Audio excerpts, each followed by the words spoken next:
Oi, pessoal, a gente está aqui com Sal Cincotta. Cincotta. E eu queria saber, na sua palestra, você falou sobre todas as pessoas que você fotografa não são seus clientes. Como que você explica isso? So, there's a lot of, in the United States, there's 2.1 million weddings every year. I can't photograph 2.1 million weddings. I can only photograph 35, 40 weddings. And so what I like to do is be very specific in who I'm looking for as my client. And my client is not someone who's getting married, not someone who has money. My client is a very specific person, and I think all photographers have to figure out who that person is. My client is 25 to 35. She works on her own. They're professionals. They're paying for their own wedding. And they appreciate photography. And that's probably the biggest part, is understanding that they appreciate photography. That is my client. Somebody who's just looking for a person with a camera, that's not my client. They don't appreciate artwork. They're looking for the Walmart of photography. Na sua palestra você também falou que existem 3 tipos de fotógrafo. O profissional, o artista e aquele que é o amigo que pode fazer. Como que você explica essas categorias? Everyone has a friend who has a camera. Everyone's a photographer. And I think all of us go through the different stages. When I was coming up in the beginning, I was a person with a camera. Then I slowly moved in to become a professional. To me, a professional is someone who's making a living at photography. But let's step back.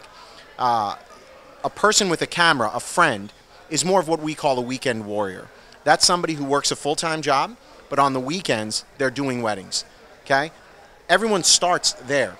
Then they move into this qualification of being a professional.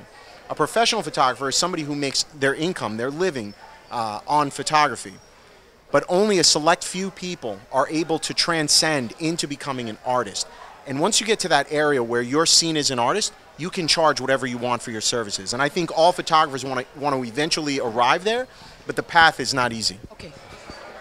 E de acordo com o seu workshop aqui no Wedding Prime, quais são as dicas que você pode dar para as pessoas encontrarem esse tipo de cliente? In order to find the right clients, there's a couple of things you can do.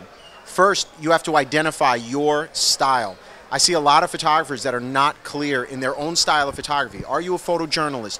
Are you a dramatic photographer? I consider myself a posed photojournalist, meaning I look to create moments for my clients, but I encourage them to happen. I try to make them happen versus just hoping they happen. So identify your style. The second thing you can do to find your client is update your portfolio. Put a consistent portfolio on your website. All too often, photographers, they have all sorts of pictures on their website. There's no consistency. I call it schizophrenia. You have to know who you are as an artist in order to attract the right clients. And then the final thing is sit down and ask yourself, who is your client? You have to ask these questions. What do they watch? Where do they shop? And the reason you ask these kinds of questions is because brides-to-be look at magazines. They see pictures that inspire them and influence them. Well, that's what they're looking for in their wedding day. And so if you don't understand who your client is, where they shop, how much money they make, who's paying for the wedding, how can you ever hope to connect with them? And so these are the kind of things you can do to truly understand who your client is. And it sounds like an insignificant thing, but it's been very powerful in helping my business grow. Ok, thank you so much. You're welcome. Thank you.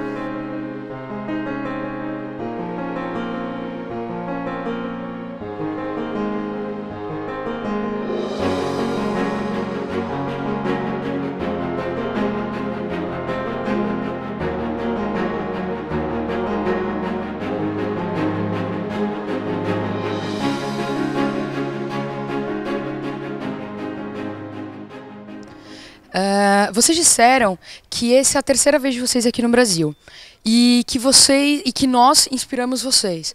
O que vocês trouxeram para o Wedding Prime que pode nos inspirar? We hope to bring curiosity. We hope to bring a new way of thinking. Thinking that allows the photographer to make more money and spend more time for themselves and their family and doing what they love. No Brasil, o casamento se tornou um negócio cheio de protocolos, de regras. Como que vocês fazem para que eles entendam que não é um show e sim o dia mais importante da vida deles? I think we feel that weddings are about relationships.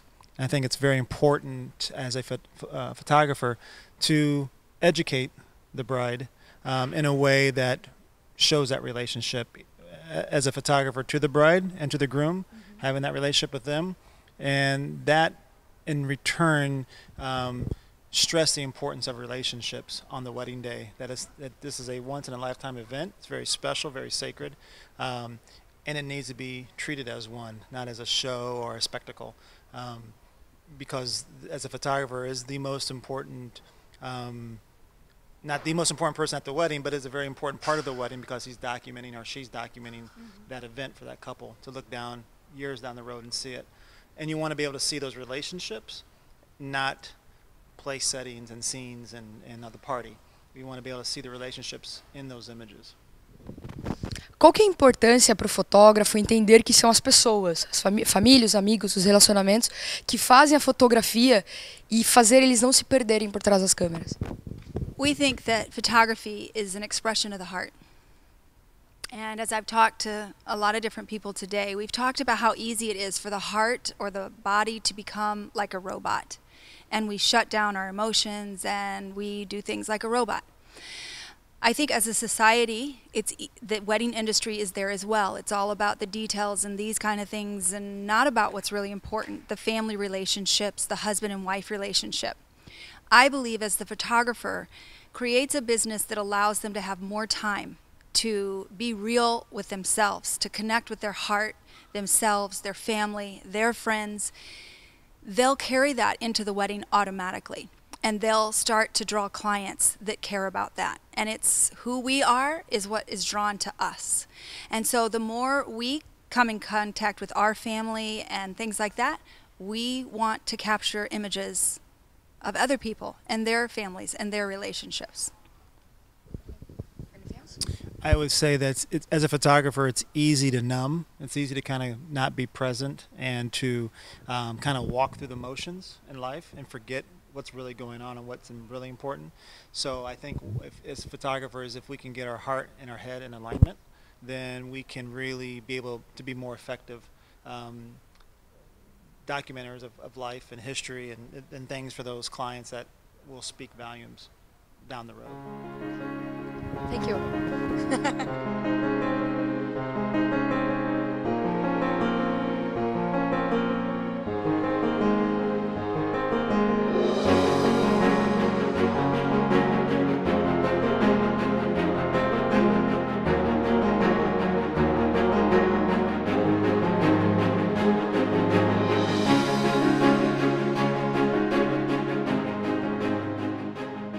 Olá, estamos em mais uma entrevista internacional do Papo de Fotógrafo, hoje com o Eduardo Agreste. Para quem não conhece, ele esteve no Wedding Brasil já uma vez, palestrou no palco principal e agora está aqui um pouquinho, passando um pouquinho mais de conhecimento no Wedding Prime, né? Um tempinho um pouquinho maior com os alunos do Wedding Prime, e a gente gostaria que ele falasse um pouquinho do que ele falou durante o workshop, durante esses 3 dias.